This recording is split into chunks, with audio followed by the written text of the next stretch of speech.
Hi, everybody. This week we're going to focus on renal and urologic systems of the human body. And as we did last week, the first slide presentation goes over the structures of the kidney. And the kidney is comprised of the retroperitoneal space, the renal capsule, renal fascia, and the ileum. And this is where the kidneys are placed in the body. This should all be reviewed for you from your undergrad. The adrenal glands sit on top of the kidneys, and this your right kidney fits underneath your liver. The 12th rib is here. Then we have your aorta and superior vena cava. These ureters come down from the kidney to the bladder and then the urethra. And you can see the different arteries and venous circulation that feeds the organs. The structures of the kidney in itself is the cortex, medulla, pyramids, calces, minor and major, renal pelvis, and the lobes. So if you were to slice open a kidney, this is what it would look like. It's quite a complex organ.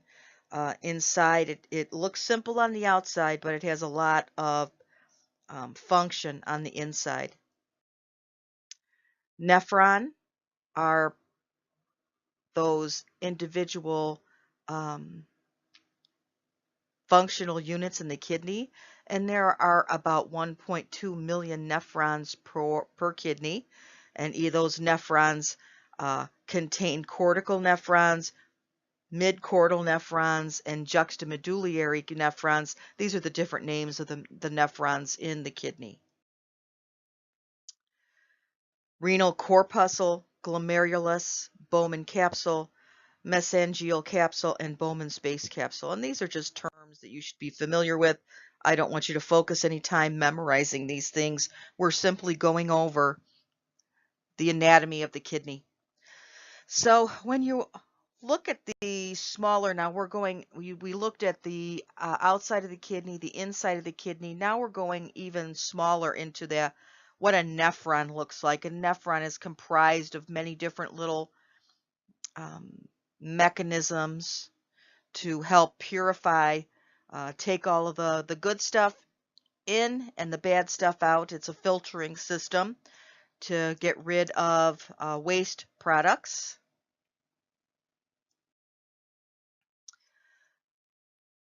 The glomerular filtration membrane, it's an inner capillary endothelium and has a basement membrane. Outer capillary epithelium contains podocytes, filtration slits, and filtrate passes through the 3 layers and forms the primary urine. So it's a very intricate filtering system. And it's very important because without it, those waste products would build up in our body. The juxtaglomerular apparatus is renin releasing, and the macula densa sodium sensing. So they're very particular to renin and sodium. And this is one of the reasons that kidneys can affect blood pressure. Just one of them. This is a diagram of the juxtaglomerular apparatus and what it looks like. And again, I don't want you to focus memorizing any of the structures here. What my purpose is to give you an understanding of the basic anatomy. It's a review. Nephron, renal tubules, proximal convoluted tubule, the loop of Henle, distal convoluted tubule, collecting duct, principal cells, and intercalated cells. Intercalated, sorry about that. And again, here we have the glomerulus and how it goes around all of these loops and interchanges. The blood vessels associated with the kidneys include the renal arteries, interlobular arteries, afferent arteries, arcuate arteries, glomerular capillaries, afferent and efferent arterioles, peritubular capillaries, and vasa recta, and renal veins. And this picture illustrates the venous and arterial system related to the structure of the kidney. The ureters are about 30 centimeters long. They are intertwining smooth muscle bundles and pass obliquely through the posterior aspect of the bladder. They function through peristaltic activity, and micturition compresses the lower end of the ureter to avoid urine reflux. And this is something we see in the pediatric population at times, where urine refluxes up through the ureters into the kidneys and can cause chronic pyelonephritis in children. So we see that sometimes. We have the bladder, which is comprised of, it's a detrusor muscle, trigone. The urethra, internal and external sphincters. It's 3 to 4 centimeters in females, 18 to 20 centimeters in males. The shortness of the female urethra is one of the primary reasons women are more predisposed to developing urinary tract infections than men. Bacteria from the outer perineal area can enter through the urethra, and it's just 3 to 4 centimeters away from the bladder. And this picture shows the bladder and urethra. Renal blood flow. It receives about 1,000 to 1,200 milliliters of blood a minute. So imagine that's an enormous amount of blood. Imagine a 1,000 milliliter IV bag. That's going through the kidneys every minute. So you can see how if one of those vessels was ruptured, how quickly a patient can exsanguinate. Glomerular filtration rate is the filtration of plasma per unit of time.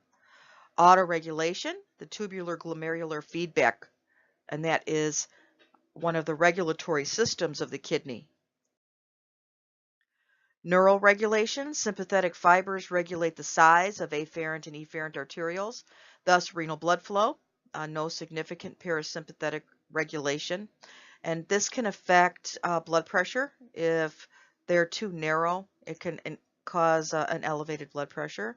Hormones that regulate the blood flow, renin, angiotensin, aldosterone system, and natriuretic peptides cause, and urodelantin. Plasma filters, reabsorbs and secretes, tubular absorption and secretion. It forms a filtrate of protein-free fluid.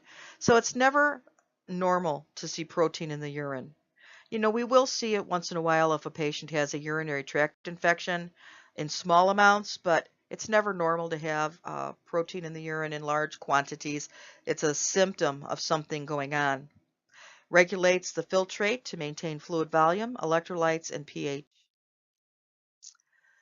Glomerular filtration is permeable to water, impermeable to large molecules or proteins. The tubular reabsorption versus the tubular secretion. And glomerular capillary oncotic hydrostatic pressure is one of the mechanisms that regulates the filtration rate. The filtration is about 180 liters per day. That's an enormous amount.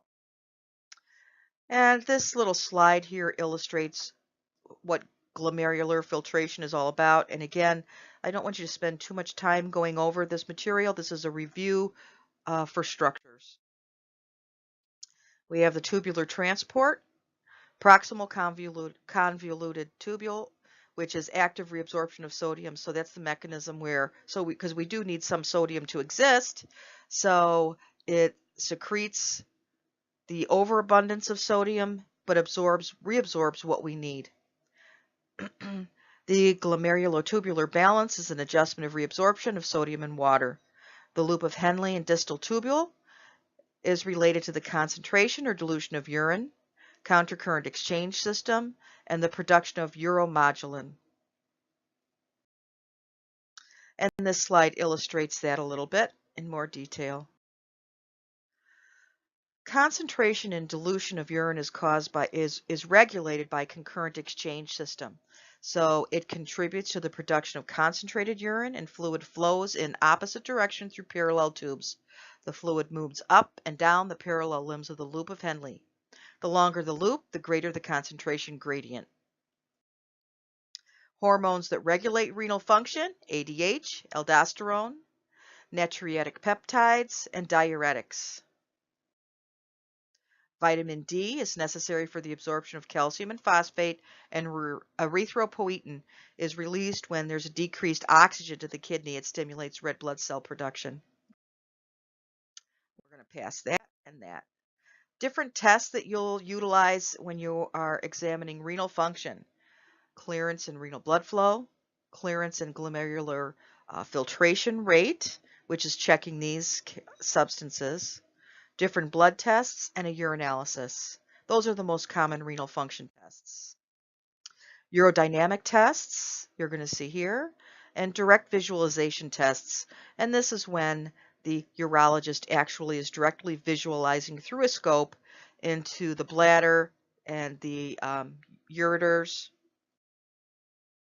In the pediatric population, there's a decreased ability to remove excess water and solutes, decreased concentrating ability and narrow margin for fluid and electrolyte balance, increased risk of drug toxicity. So we have to be very careful when we are prescribing medications. That's why we do everything by weight in the pediatric population. There's no standard dose by age. We check everything by weight. Aging and renal function: a decrease in renal blood flow and the glomerular filtration rate causes an altered sodium and water balance. So often our aging population needs to be on sodium-restricted diets so that doesn't build up and cause edema. The number of nephrons decreases due to renal vascular and perfusion changes, and the response to acid-base changes are delayed. So everything seems to slow down a little bit. Also, the aging population has alteration in thirst and water intake, so they may not feel thirsty. And in doing so, they may not be taking in enough fluid. So we really need to make note of the aging population's fluid intake. We don't want it to be too much because everything in their ability to excrete is delayed now or reduced, but we want to make sure that it's adequate.